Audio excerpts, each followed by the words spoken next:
Love and Friendship by Jane Austen. To Madame la Comtesse de Feuillide, this novel is inscribed by her obliged humble servant the author. Deceived in friendship and betrayed in love.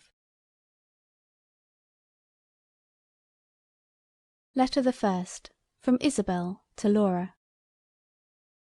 How often, in answer to my repeated entreaties that you would give my daughter a regular detail of the misfortunes and adventures of your life, have you said, "No, my friend, never will I comply with your request, till I may be no longer in danger of again experiencing such dreadful ones." Surely that time is now at hand. You are this day 55. If a woman may ever be said to be in safety from the determined perseverance of disagreeable lovers, and the cruel persecutions of obstinate fathers, surely it must be at such a time of life. Isabel. Letter Second. Laura to Isabel. Although I cannot agree with you in supposing that I shall never again be exposed to misfortunes as unmerited as those I have already experienced, yet to avoid the imputation of obstinacy or ill nature, I will gratify the curiosity of your daughter, and may the fortitude with which I have suffered the many afflictions of my past life prove to her a useful lesson for the support of those which may befall her in her own. Laura. Letter Third. Laura to Marianne. As the daughter of my most intimate friend, I think you entitled to that knowledge of my unhappy story which your mother has so often solicited me to give you. My father was a native of Ireland, and an inhabitant of Wales. My mother was the natural daughter of a Scotch peer by an Italian opera girl. I was born in Spain, and received my education at a convent in France. When I had reached my 18th year, I was recalled by my parents to my paternal roof in Wales. Our mansion was situated in one of the most romantic parts of the Vale of Usk. Though my charms are now considerably softened and somewhat impaired by the misfortunes I have undergone, I was once beautiful. But lovely as I was, the graces of my person were the least of my perfections. Of every accomplishment accustomary to my sex, I was mistress. When in the convent, my progress had always exceeded my instructions, my acquirements had been wonderful for my age, and I had shortly surpassed my masters. In my mind, every virtue that could adorn it was centred. It was the rendezvous of every good quality and of every noble sentiment. A sensibility too tremblingly alive to every affliction of my friends, my acquaintance, and particularly to every affliction of my own, was my only fault, if a fault it could be called. Alas, how altered now! Though indeed my own misfortunes do not make less impression on me than they ever did, yet now I never feel for those of another. My accomplishments too begin to fade. I can neither sing so well, nor dance so gracefully as I once did, and I have entirely forgotten the minuet de la cour. Adieu, Laura. Letter Fourth. Laura to Marianne. Our neighbourhood was small, for it consisted only of your mother. She may probably have already told you that being left by her parents in indigent circumstances, she had retired into Wales on economical motives. There it was our friendship first commenced. Isabel was then 21. Though pleasing both in her person and manners, between ourselves, she never possessed the 100th part of my beauty or accomplishments. Isabel had seen the world. She had passed 2 years at one of the first boarding schools in London, had spent a fortnight in Bath, and had supped one night in Southampton. "Beware, my Laura," she would often say, "beware of the insipid vanities and idle dissipations of the metropolis of England. Beware of the unmeaning luxuries of Bath, and of the stinking fish of Southampton." "Alas!" exclaimed I, "how am I to avoid those evils I shall never be exposed to? What probability is there of my ever tasting the dissipations of London, the luxuries of Bath, or the stinking fish of Southampton? I, who am doomed to waste my days of youth and beauty in a humble cottage in the Vale of Usk. Ah, little did I then think I was ordained so soon to quit that humble cottage for the deceitful pleasures of the world. Adieu, Laura. Letter 5th. Laura to Marianne. One evening in December, as my father, my mother, and myself were arranged in social converse round our fireside, we were on a sudden greatly astonished by hearing a violent knocking on the outward door of our rustic cot. My father started. "What noise is that?" said he. "It sounds like a loud rapping at the door," replied my mother. "It does indeed," cried I. "I am of your opinion," said my father. "It certainly does appear to proceed from some uncommon violence exerted against our unoffending door." "Yes," exclaimed I cannot help thinking it must be somebody who knocks for admittance." "That is another point," replied he. "We must not pretend to determine on what motive the person may knock, though that some one does rap at the door, I am partly convinced." Here a second tremendous rap interrupted my father in his speech, and somewhat alarmed my mother and me. "Had we better not go and see who it is?" said she. "The servants are out." "I think we had," replied I. "Certainly," added my father, "by all means." "Shall we go now?" said my mother. "The sooner the better," answered he. "Oh, let no time be lost!" cried I. A third more violent rap than ever again assaulted our ears. "I am certain there is somebody knocking at the door," said my mother. "I think there must," replied my father. "I fancy the servants are returned," said I. "I think I hear Mary going to the door." "I am glad of it," cried my father, "for I long to know who it is." I was right in my conjecture, for Mary instantly entering the room informed us that a young gentleman and his servant were at the door, who had lost their way, were very cold, and begged leave to warm themselves by our fire. "Won't you admit them?" said I.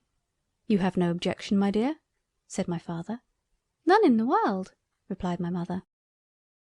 Mary, without waiting for any further commands, immediately left the room, and quickly returned, introducing the most beauteous and amiable youth I had ever beheld. The servant she kept to herself. My natural sensibility had already been greatly affected by the sufferings of the unfortunate stranger, and no sooner did I first behold him, than I felt that on him the happiness or misery of my future life must depend. Adieu, Laura. Letter 6th. Laura to Marianne. The noble youth informed us that his name was Lindsay. For particular reasons, however, I shall conceal it under that of Talbot. He told us that he was the son of an English baronet, that his mother had been for many years no more, and that he had a sister of the middle size. "My father," he continued, "is a mean and mercenary wretch. It is only to such particular friends as this dear party that I would thus betray his failings. Your virtues, my amiable Polydore," addressing himself to my father, "yours, dear Claudia, and yours, my charming Laura, call on me to repose in you my confidence." We bowed. My father, seduced by the false glare of fortune and the deluding pomp of title, insisted on my giving my hand to Lady Dorothea. "No, never," exclaimed I. "Lady Dorothea is lovely and engaging. I prefer no woman to her. But know, sir, that I scorn to marry her in compliance with your wishes. No, never shall it be said that I obliged my father." We all admired the noble manliness of his reply. He continued. Sir Edward was surprised. He had perhaps little expected to meet with so spirited an opposition to his will. "Where, Edward, in the name of wonder," said he, "did you pick up this unmeaning gibberish? You have been studying novels, I suspect." I scorned to answer. It would have been beneath my dignity. I mounted my horse, and followed by my faithful William, set forth for my aunt's. My father's house is situated in Bedfordshire, my aunt's in Middlesex, and though I flatter myself with being a tolerable proficient in geography, I know not how it happened, but I found myself entering this beautiful vale, which I find is in South Wales, when I had expected to have reached my aunt's. After having wandered some time on the banks of the Usk, without knowing which way to go, I began to lament my cruel destiny in the bitterest and most pathetic manner.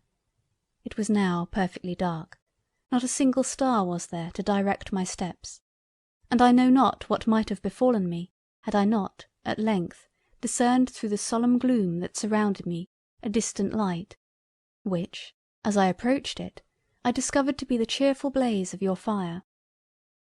Impelled by the combination of misfortunes under which I laboured, namely fear, cold, and hunger, I hesitated not to ask admittance, which at length I have gained. And now, my adorable Laura," continued he, taking my hand, "when may I hope to receive that reward of all the painful sufferings I have undergone during the course of my attachment to you, to which I have ever aspired? Oh, when will you reward me with yourself?" "This instant, dear and amiable Edward," replied I. We were immediately united by my father, who, though he had never taken orders, had been bred to the church. Adieu, Laura. Letter 7th. Laura to Marianne. We remained but a few days after our marriage in the Vale of Usk. After taking an affecting farewell of my father, my mother, and my Isabel, I accompanied Edward to his aunt's in Middlesex. Philippa received us both with every expression of affectionate love. My arrival was indeed a most agreeable surprise to her, as she had not only been totally ignorant of my marriage with her nephew, but had never even had the slightest idea of there being such a person in the world. Augusta, the sister of Edward, was on a visit to her when we arrived. I found her exactly what her brother had described her to be, of the middle size. She received me with equal surprise, though not with equal cordiality, as Philippa. There was a disagreeable coldness and forbidding reserve in her reception of me, which was equally distressing and unexpected. None of that interesting sensibility or amiable sympathy in her manners and address to me, when we first met, which should have distinguished our introduction to each other. Her language was neither warm nor affectionate, her expressions of regard were neither animated nor cordial, her arms were not opened to receive me to her heart, though my own were extended to press her to mine. A short conversation between Augusta and her brother, which I accidentally overheard, increased my dislike to her, and convinced me that her heart was no more formed for the soft ties of love than for the endearing intercourse of friendship. "But do you think that my father will ever be reconciled to this imprudent connection?" said Augusta. "Augusta," replied the noble youth, "I thought you had a better opinion of me than to imagine I would so abjectly degrade myself as to consider my father's concurrence in any of my affairs either of consequence or concern to me. Tell me, Augusta, with sincerity, did you ever know me to consult his inclinations, or follow his advice in the least trifling particular, since the age of 15? "Edward," replied she, "you are surely too diffident in your own praise. Since you were 15 only? My dear brother, since you were 5 years old, I entirely acquit you of ever having willingly contributed to the satisfaction of your father. But still I am not without apprehensions of your being shortly obliged to degrade yourself in your own eyes by seeking a support for your wife in the generosity of Sir Edward." "Never, never, Augusta, will I so demean myself," said Edward. "Support? What support will Laura want which she can receive from him?" "Only those very insignificant ones of victuals and drink," answered she. "Victuals and drink," replied my husband in a most nobly contemptuous manner, "and dost thou then imagine that there is no other support for an exalted mind, such as is my Laura's, than the mean and indelicate employment of eating and drinking?" "None that I know of so efficacious," returned Augusta. "And did you then never feel the pleasing pangs of love, Augusta?" replied my Edward.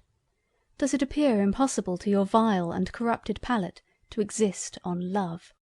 Can you not conceive the luxury of living in every distress that poverty can inflict, with the object of your tenderest affection?" "You are too ridiculous," said Augusta, "to argue with. Perhaps, however, you may in time be convinced that Here I was prevented from hearing the remainder of her speech by the appearance of a very handsome young woman, who was ushered into the room at the door of which I had been listening. On hearing her announced by the name of Lady Dorothea, I instantly quitted my post and followed her into the parlour, for I well remembered that she was the lady proposed as a wife for my Edward by the cruel and unrelenting baronet.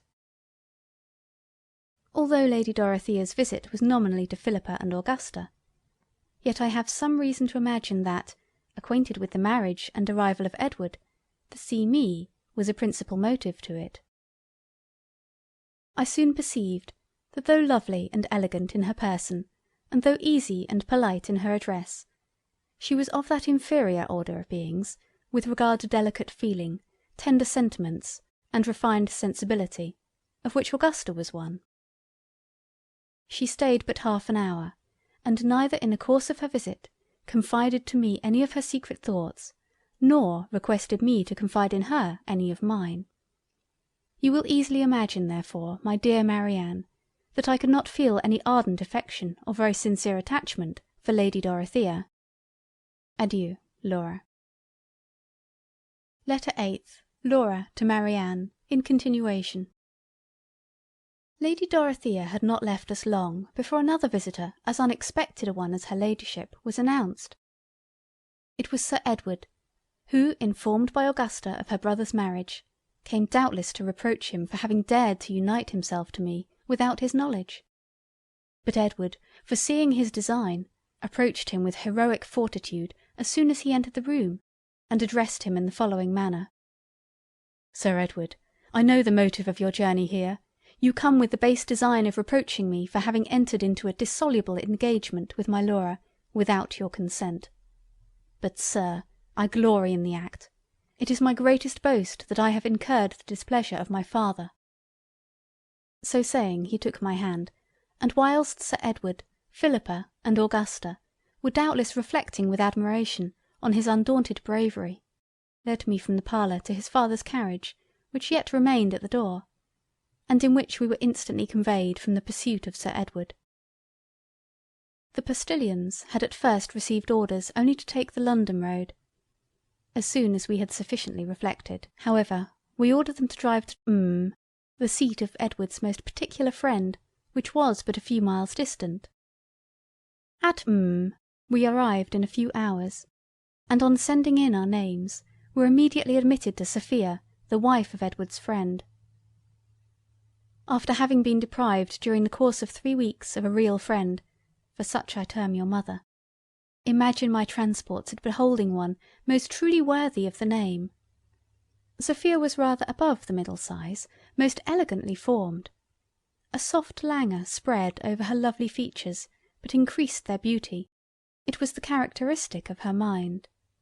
She was all sensibility and feeling.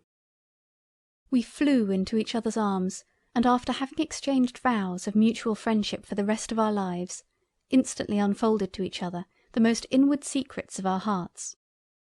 We were interrupted in the delightful employment by the entrance of Augustus, Edward's friend, who was just returned from a solitary ramble. Never did I see such an affecting scene as was the meeting of Edward and Augustus. "My life, my soul!" exclaimed the former. "My adorable angel!" replied the latter, as they flew into each other's arms. It was too pathetic for the feelings of Sophia and myself. We fainted alternately on a sofa. Adieu, Laura. Letter the 9th. From the same to the same. Towards the close of day we received the following letter from Philippa. Sir Edward is greatly incensed by your abrupt departure. He has taken back Augusta to Bedfordshire. Much as I wish to enjoy again your charming society, I cannot determine to snatch you from that of such dear and deserving friends. When your visit to them is terminated, I trust you will return to the arms of your Philippa. We returned a suitable answer to this affectionate note, and after thanking her for her kind invitation, assured her that we would certainly avail ourselves of it whenever we might have no other place to go to. Though certainly nothing could, to any reasonable being, have appeared more satisfactory than so grateful a reply to her invitation, Yet I know not how it was, but she was certainly capricious enough to be displeased with our behaviour, and in a few weeks after, either to revenge our conduct or relieve her own solitude, married a young and illiterate fortune hunter.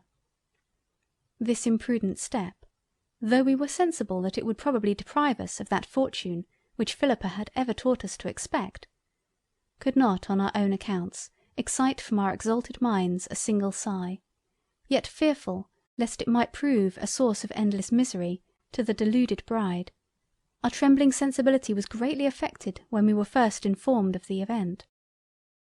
The affectionate entreaties of Augustus and Sophia that we would for ever consider their house as our home, easily prevailed on us to determine never more to leave them. In the society of my Edward and this amiable pair I passed the happiest moments of my life. Our time was most delightfully spent in mutual protestations of friendship, and in vows of unalterable love, in which we were secure from being interrupted by intruding and disagreeable visitors, as Augustus and Sophia had, on their first entrance in the neighbourhood, taken due care to inform the surrounding families, that as their happiness centred wholly in themselves, they wished for no other society. But alas! my dear Marianne, such happiness as I then enjoyed was too perfect to be lasting. A most severe and unexpected blow at once destroyed every sensation of pleasure. Convinced as you must be from what I have already told you concerning Augustus and Sophia, that there never were a happier couple, I need not, I imagine, inform you that their union had been contrary to the inclinations of their cruel and mercenary parents, who had vainly endeavoured, with obstinate perseverance, to force them into a marriage with those whom they had ever abhorred. But with a heroic fortitude worthy to be related and admired, they had both constantly refused to submit to such despotic power. After having so nobly disentangled themselves from the shackles of parental authority by a clandestine marriage, they were determined never to forfeit the good opinion they had gained in the world, in so doing, by accepting any proposals of reconciliation that might be offered them by their fathers. To this further trial of their noble independence, however, they were never exposed. They had been married but a few months when our visit to them commenced, during which time they had been amply supported by a considerable sum of money, which Augustus had gracefully purloined from his unworthy father's escritoire a few days before his union with Sophia. By our arrival their expenses were considerably increased, though their means for supplying them were then nearly exhausted. But they, exalted creatures, scorned to reflect a moment on their pecuniary distresses, and would have blushed at the idea of paying their debts. Alas! what was their reward for such disinterested behaviour? The beautiful Augustus was arrested, and we were all undone. Such perfidious treachery in the merciless perpetrators of the deed will shock your gentle nature, dearest Marianne, as much as it then affected the delicate sensibility of Edward, Sophia, your Laura, and of Augustus himself. To complete such unparalleled barbarity, we were informed that an execution in the house would shortly take place. Ah! what could we do but what we did? We sighed and fainted on the sofa. Adieu, Laura. Letter 10th. Laura in continuation.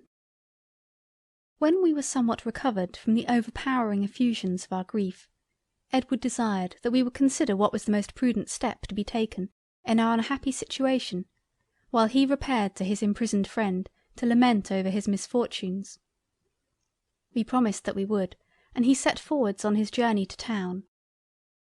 During his absence we faithfully complied with his desire, and after the most mature deliberation, at length agreed that the best thing we could do was to leave the house, of which we every moment expected the officers of justice to take possession. We waited therefore with the greatest impatience for the return of Edward, in order to impart to him the result of our deliberations. But no Edward appeared. In vain did we count the tedious moments of his absence, in vain did we weep, in vain even did we sigh, no Edward returned. This was too cruel, too unexpected a blow to our gentle sensibility. We could not support it, we could only faint. At length, collecting all the resolution I was mistress of, I arose, and after packing up some necessary apparel for Sophia and myself, I dragged her to a carriage I had ordered, and we instantly set out for London. As the habitation of Augustus was within 12 miles of town, it was not long ere we arrived there, and no sooner had we entered Holborn than, letting down one of the front glasses, I inquired of every decent looking person that we passed if they had seen my Edward.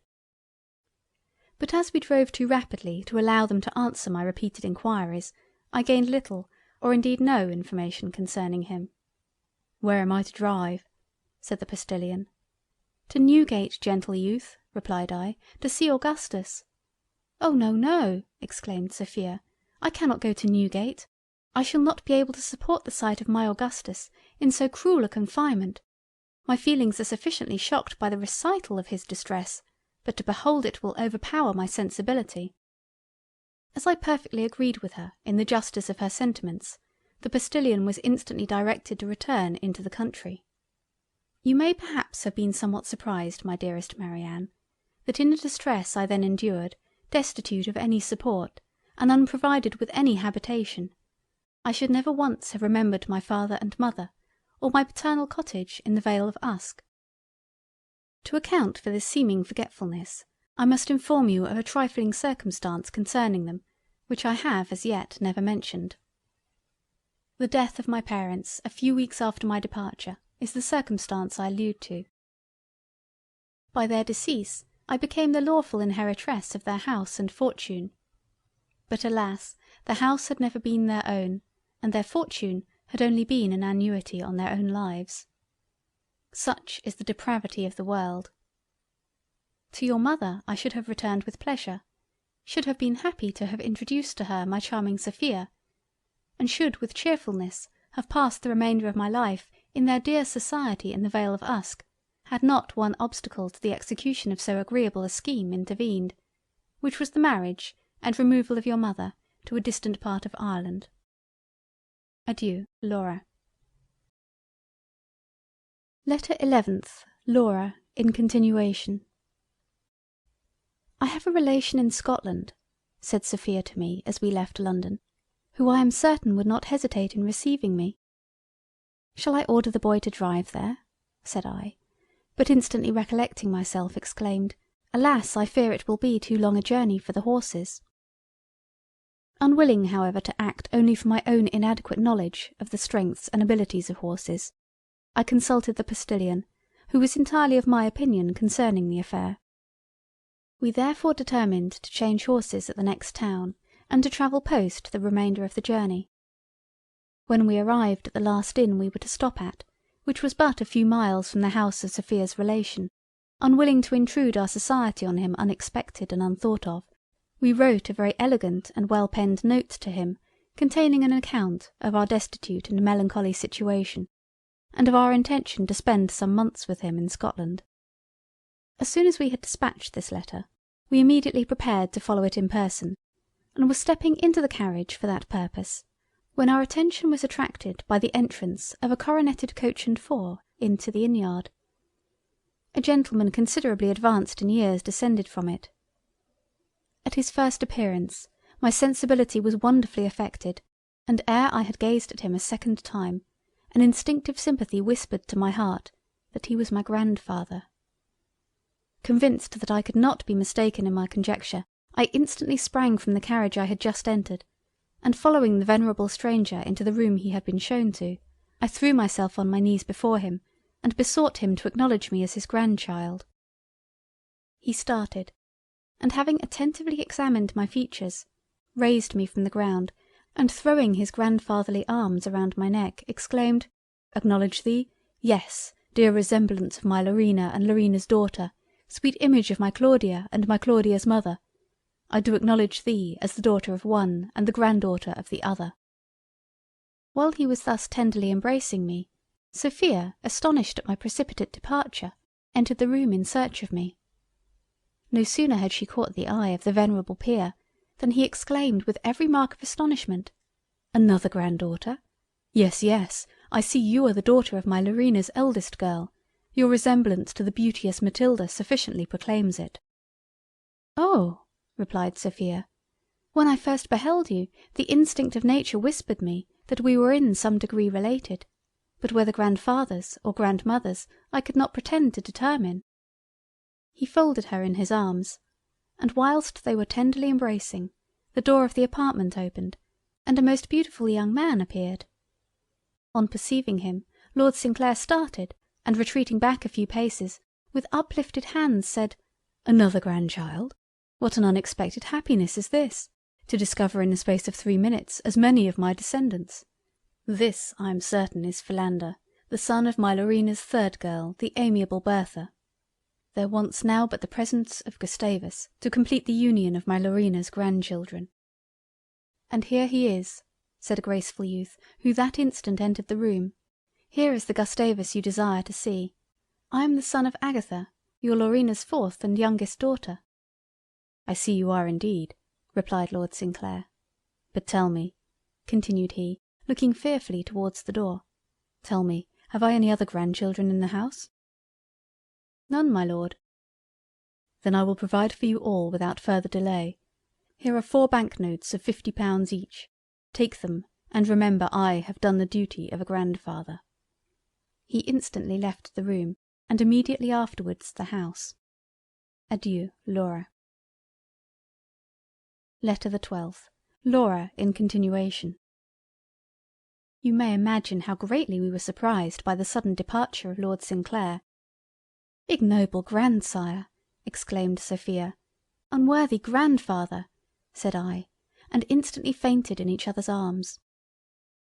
How long we remained in this situation I know not, but when we recovered we found ourselves alone, without either Gustavus, Philander, or the bank notes.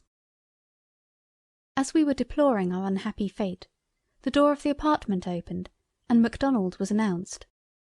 He was Sophia's cousin. The haste with which he came to our relief so soon after the receipt of our note spoke so greatly in his favour that I hesitated not to pronounce him at first sight a tender and sympathetic friend. Alas! he little deserved the name, for though he told us that he was much concerned at our misfortunes, yet by his own account it appeared that the perusal of them had neither drawn from him a single sigh, nor induced him to bestow one curse on our vindictive stars. He told Sophia that his daughter depended on her returning with him to Macdonald Hall, and that as his cousin's friend he should be happy to see me there also. To Macdonald Hall therefore we went, and were received with great kindness by Janetta, the daughter of Macdonald, and the mistress of the mansion. Janetta was then only 15, naturally well disposed, endowed with a susceptible heart and a sympathetic disposition. She might, had these amiable qualities been properly encouraged, have been an ornament to human nature, but unfortunately her father possessed not a soul sufficiently exalted to admire so promising a disposition, and had endeavoured by every means on his power to prevent it increasing with her years. He had actually so far extinguished the natural noble sensibility of her heart, as to prevail on her to accept an offer from a young man of his recommendation. They were to be married in a few months, and Graham was in the house when we arrived. We soon saw through his character. He was just such a man as one might have expected to be the choice of Macdonald. They said he was sensible, well informed and agreeable. We did not pretend to judge of such trifles, but as we were convinced he had no soul, that he had never read the Sorrows of Werther, and that his hair bore not the least resemblance to auburn, we were certain that Janetta could feel no affection for him, or at least that she ought to feel none. The very circumstance of his being her father's choice too was so much in his disfavour, that had he been deserving her in every other respect yet, that, of itself, ought to have been a sufficient reason in the eyes of Janetta for rejecting him. These considerations we were determined to represent to her in their proper light, and doubted not of meeting with the desired success from one naturally so well disposed, whose errors in the affair had only arisen from a want of proper confidence in her own opinion and a suitable contempt of her father's. We found her indeed all that our warmest wishes could have hoped for. We had no difficulty to convince her that it was impossible she could love Graham, or that it was her duty to disobey her father. The only thing at which she rather seemed to hesitate was our assertion that she must be attached to some other person. For some time she persevered in declaring that she knew no other young man for whom she had the smallest affection. But on explaining the impossibility of such a thing, she said that she believed she did like Captain McHenry better than any one she knew besides. This confession satisfied us, and after having enumerated the good qualities of McHenry, and assured her that she was violently in love with him, we desired to know whether he had in any wise declared his affection to her. So far from having ever declared it, I have no reason to imagine that he has ever felt any for me, said Janetta. That he certainly adores you, replied Sophia, there can be no doubt. The attachment must be reciprocal. Did he never gaze on you with admiration, tenderly press your hand, drop an involuntary tear, and leave the room abruptly? Never, replied she, that I remember. He has always left the room indeed when his visit has been ended, but has never gone away particularly abruptly, or without making a bow. Indeed, my love, said I, you must be mistaken, for it is absolutely impossible that he should ever have left you, but with confusion, despair, and precipitation. Consider but for a moment, Janetta, and you must be convinced how absurd it is to suppose that he could ever make a bow, or behave like any other person. Having settled this point to our satisfaction, the next we took into consideration was to determine in what manner we should inform McHenry of the favourable opinion Janetta entertained of him. We at length agreed to acquaint him with it by an anonymous letter, which Sophia drew up in the following manner. O happy lover of the beautiful Janetta! O amiable possessor of her heart, whose hand is destined to another! Why do you thus delay a confession of your attachment to the amiable object of it? Oh! consider that a few weeks will at once put an end to every flattering hope that you may now entertain, by uniting the unfortunate victim of her father's cruelty to the execrable and detested Graham. Alas! why do you thus so cruelly connive at the projected misery of her and of yourself, by delaying to communicate that scheme which had doubtless long possessed your imagination? A secret union will at once secure the felicity of both. The amiable McHenry, whose modesty, as he afterwards assured us, had been the only reason of his having so long concealed the violence of his affection for Janetta, on receiving this billet, flew on the wings of love to Macdonald Hall, and so powerfully pleaded his attachment to her who inspired it, that after a few more private interviews, Sophia and I experienced the satisfaction of seeing them depart for Gretna Green, which they chose for the celebration of their nuptials, in preference to any other place, although it was at a considerable distance from Macdonald Hall. Adieu, Laura. Letter the 13th. Laura in continuation. They had been gone nearly a couple of hours before either Macdonald or Graham had entertained any suspicion of the affair, and they might not even then have suspected it but for the following little accident. Sophia happening one day to open a private drawer in Macdonald's library with one of her own keys, discovered that it was the place where he kept his papers of consequence, and amongst them some bank notes of considerable amount. This discovery she imparted to me, and having agreed together that it would be a proper treatment of so vile a wretch as Macdonald to deprive him of money, perhaps dishonestly gained, it was determined that the next time we should either of us happen to go that way, we would take one or more of the bank notes from the drawer.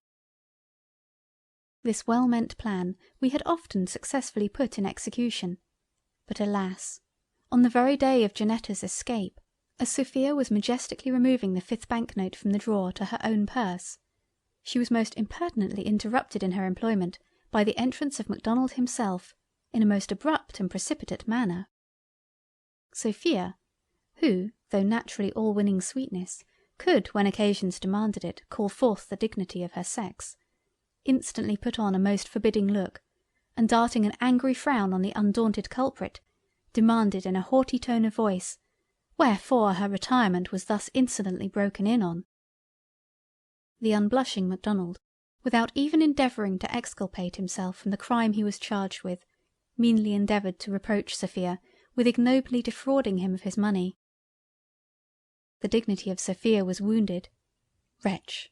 exclaimed she, hastily replacing the banknote in the drawer, how darest thou to accuse me of an act of which the bare idea makes me blush?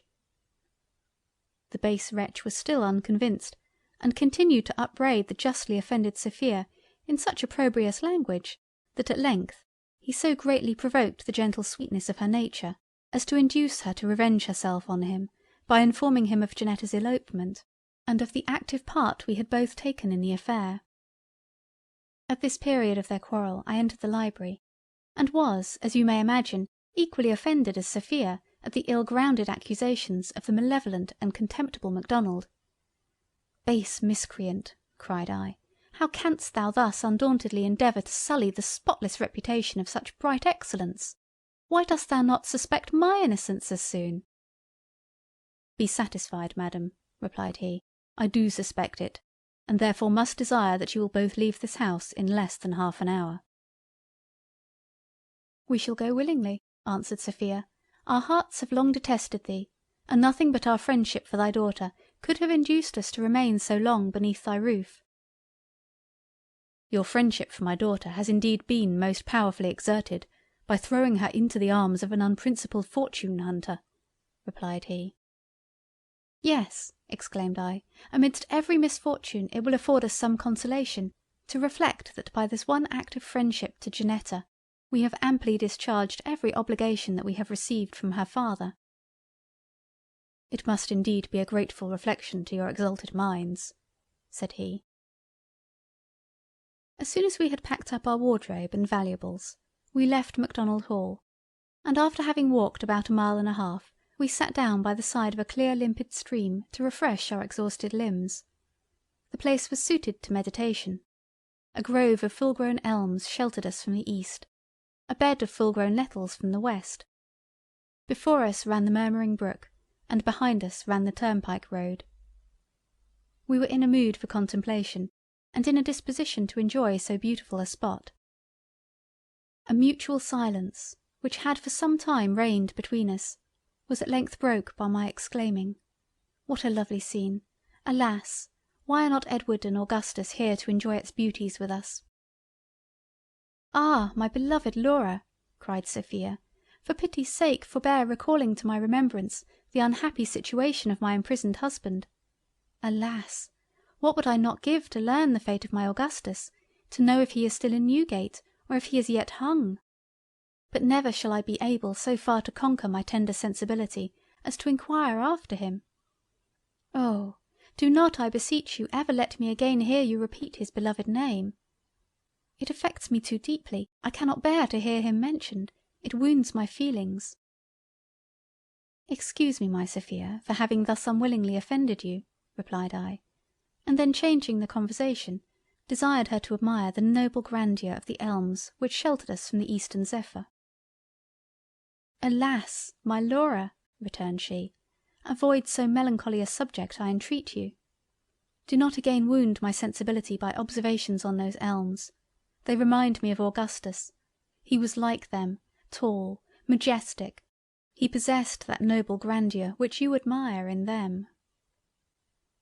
I was silent, fearful lest I might any more unwillingly distress her, by fixing on any other subject of conversation, which might again remind her of Augustus. "Why do you not speak, my Laura?" said she after a short pause.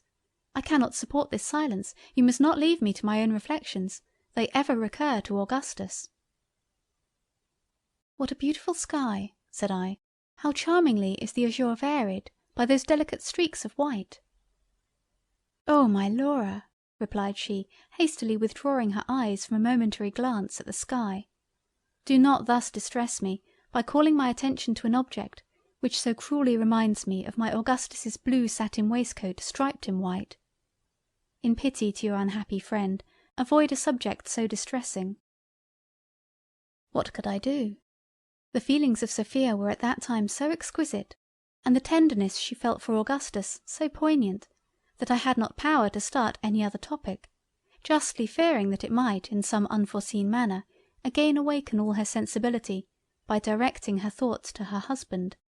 Yet to be silent would be cruel, she had entreated me to talk. From this dilemma I was most fortunately relieved by an accident truly apropos. It was the lucky overturning of a gentleman's phaeton on the road which ran murmuring behind us. It was a most fortunate accident, as it diverted the attention of Sophia from the melancholy reflections which she had been before indulging. We instantly quitted our seats, and ran to the rescue of those who, but a few moments before, had been in so elevated a situation as a fashionably high phaeton, but who were now laid low and sprawling in the dust. What an ample subject for reflection on the uncertain enjoyments of this world would not that phaeton and the life of Cardinal Wolsey afford a thinking mind, said I to Sophia, as we were hastening to the field of action. She had not time to answer me, for every thought was now engaged by the horrid spectacle before us. Two gentlemen, most elegantly attired, but weltering in their blood, was what first struck our eyes. We approached. They were Edward and Augustus. Yes, dearest Marianne, they were our husbands. Sophia shrieked and fainted on the ground. I screamed and instantly ran mad. We remained thus mutually deprived of our senses some minutes, and on regaining them were deprived of them again. For an hour and a quarter did we continue in this unfortunate situation, Sophia fainting every moment, and I running mad as often. At length a groan from the hapless Edward, who alone retained any share of life, restored us to ourselves. Had we indeed before imagined that either of them lived, we should have been more sparing of our grief, but as we had supposed when we first beheld them that they were no more, we knew that nothing could remain to be done but what we were about. No sooner did we therefore hear my Edward's groan, than postponing our lamentations for the present, we hastily ran to the dear youth, and kneeling on each side of him, implored him not to die. Laura, said he, fixing his now languid eyes on me, I fear I have been overturned. I was overjoyed to find him yet sensible. Oh, tell me, Edward, said I, tell me, I beseech you, before you die, what has befallen you since that unhappy day in which Augustus was arrested and we were separated. I will, said he, and instantly fetching a deep sigh, expired. Sophia immediately sank again into a swoon.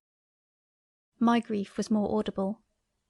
My voice faltered, my eyes assumed a vacant stare, my face became as pale as death, and my senses were considerably impaired. Talk not to me of phaetons, said I, raving in a frantic, incoherent manner. Give me a violin, I'll play to him and soothe him in his melancholy hours. Beware, ye gentle nymphs, of Cupid's thunderbolts. Avoid the piercing shafts of Jupiter. Look at that grove of firs, I see a leg of mutton. They told me Edward was not dead, but they deceived me, they took him for a cucumber. Thus I continued wildly exclaiming on my Edward's death. For 2 hours did I rave thus madly, and should not then have left off, as I was not in the least fatigued, had not Sophia, who was just recovered from her swoon, entreated me to consider that night was now approaching, and that the damps began to fall. And whither shall we go, said I, to shelter us from either? To that white cottage, replied she, pointing to a neat building which rose up amidst the grove of elms, and which I had not before observed. I agreed, and we instantly walked to it. We knocked at the door. It was opened by an old woman. On being requested to afford us a night's lodging, she informed us that her house was but small, that she had only 2 bedrooms, but that, however, we should be welcome to one of them.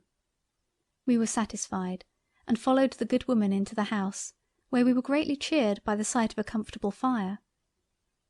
She was a widow, and had only one daughter, who was then just 17.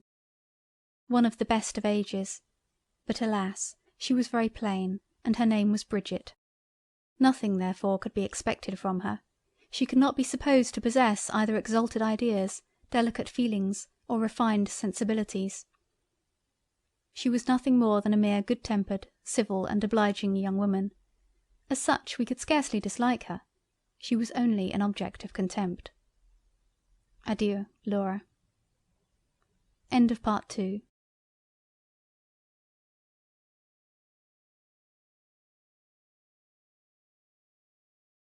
Arm yourself, my amiable young friend, with all the philosophy you are mistress of, summon up all the fortitude you possess; for alas! in the perusal of the following pages your sensibility will be most severely tried. Ah! what were the misfortunes I had before experienced, and which I have already related to you, to the one I am now going to inform you of. The death of my father, and my mother, and my husband, though almost more than my gentle nature could support, were trifles in comparison to the misfortune I am now proceeding to relate. The morning after our arrival at the cottage, Sophia complained of a violent pain in her delicate limbs, accompanied with a disagreeable headache. She attributed it to a cold caught by her continued faintings in the open air, as the dew was falling the evening before.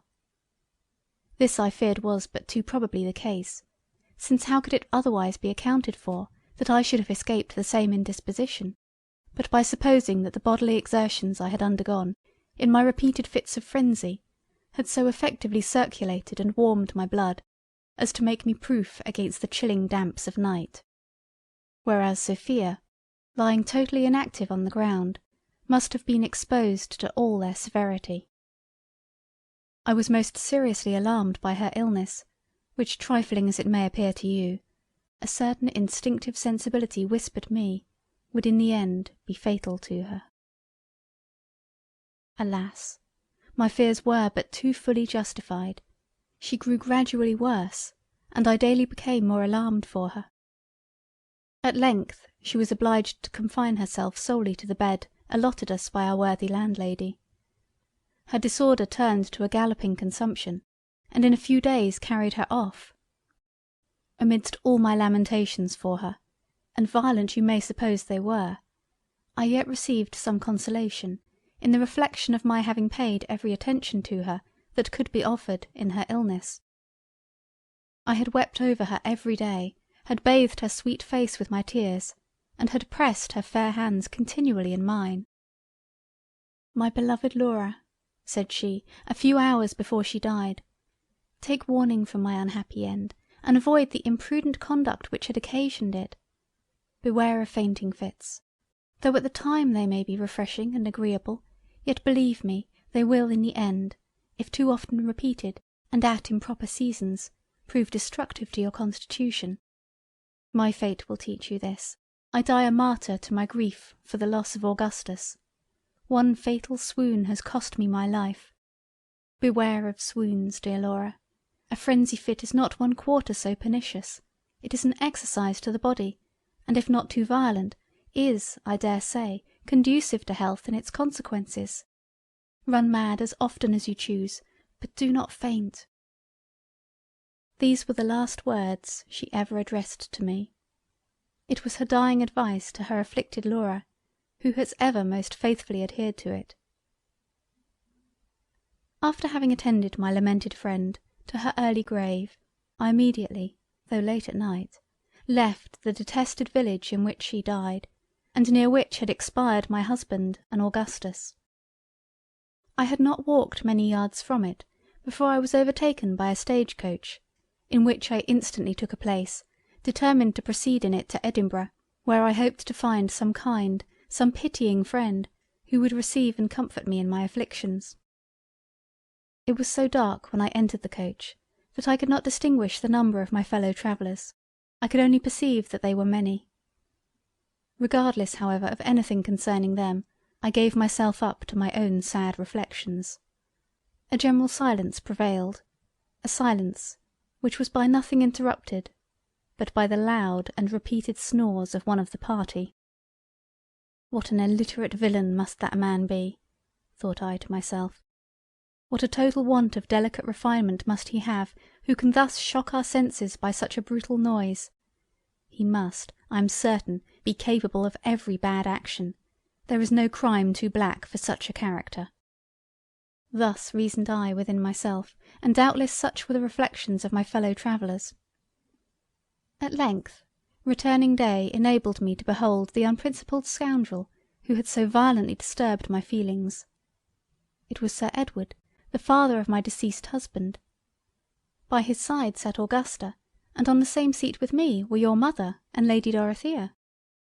Imagine my surprise at finding myself thus seated amongst my old acquaintance. Great as was my astonishment, it was yet increased when on looking out of windows I beheld the husband of Philippa, with Philippa by his side on the coach box, and when on looking behind I beheld Philander and Gustavus in the basket. "Oh heavens!" exclaimed I, "is it possible that I should so unexpectedly be surrounded by my nearest relations and connections?" These words roused the rest of the party, and every eye was directed to the corner in which I sat. "Oh my Isabel!" continued I, throwing myself across Lady Dorothea into her arms, "receive once more to your bosom the unfortunate Laura. Alas! when last we parted in the Vale of Usk, I was happy in being united to the best of Edwards. I had then a father and a mother, and had never known misfortunes. But now, deprived of every friend but you—" "What!" interrupted Augusta, "is my brother dead then? Tell us, I entreat you, what is become of him?" "Yes, cold and insensible nymph," replied I, "that luckless swain your brother is no more, and you may now glory in being the heiress of Sir Edward's fortune." Although I had always despised her from the day I had overheard her conversation with my Edward, yet in civility I complied with hers and Sir Edward's entreaties that I would inform them of the whole melancholy affair. They were greatly shocked. Even the obdurate heart of Sir Edward and the insensible one of Augusta were touched with sorrow by the unhappy tale.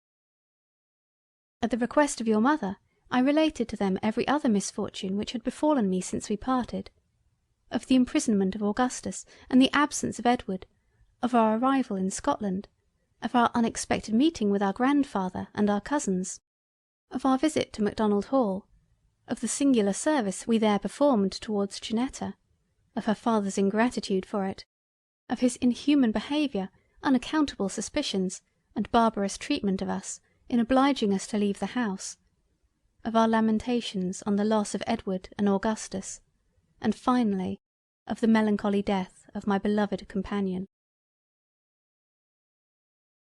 Pity and surprise were strongly depictured in your mother's countenance during the whole of my narration, but I am sorry to say that to the eternal reproach of her sensibility the latter infinitely predominated.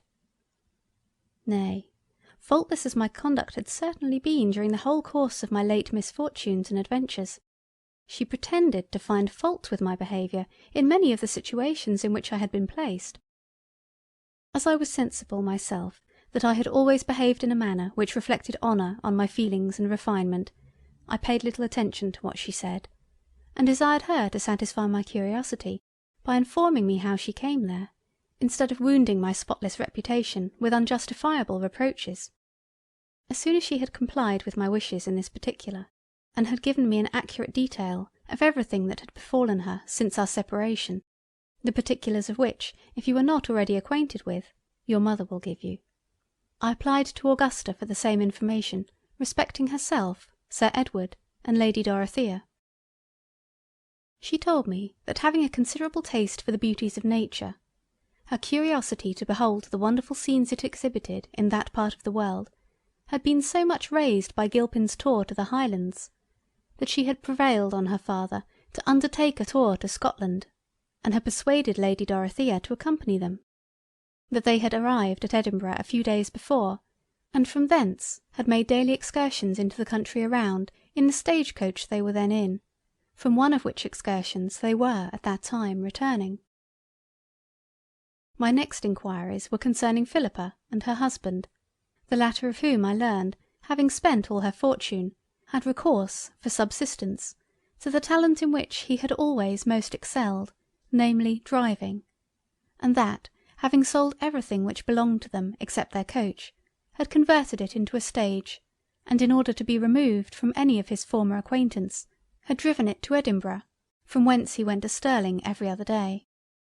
That Philippa, still retaining her affection for her ungrateful husband, had followed him to Scotland, and generally accompanied him in his little excursions to Stirling. "It has only been to throw a little money into their pockets," continued Augusta, "that my father has always travelled in their coach to view the beauties of the country since our arrival in Scotland, for it would certainly have been much more agreeable to us to visit the Highlands in a post-chaise, than merely to travel from Edinburgh to Stirling and from Stirling to Edinburgh every other day in a crowded and uncomfortable stage. I perfectly agreed with her in her sentiments on the affair, and secretly blamed Sir Edward for thus sacrificing his daughter's pleasure for the sake of a ridiculous old woman whose folly in marrying so young a man ought to be punished. His behaviour, however, was entirely of a piece with his general character, for what could be expected from a man who possessed not the smallest atom of sensibility, who scarcely knew the meaning of sympathy, and who actually snored? Adieu, Laura. Letter the 15th. Laura, in continuation. When we arrived at the town where we were to breakfast, I was determined to speak with Philander and Gustavus, and to that purpose, as soon as I left the carriage, I went to the basket and tenderly enquired after their health, expressing my fears of the uneasiness of their situation. At first they seemed rather confused at my appearance, dreading no doubt that I might call them to account for the money which our grandfather had left me, and which they had unjustly deprived me of. But finding that I mentioned nothing of the matter, they desired me to step into the basket, as we might there converse with greater ease.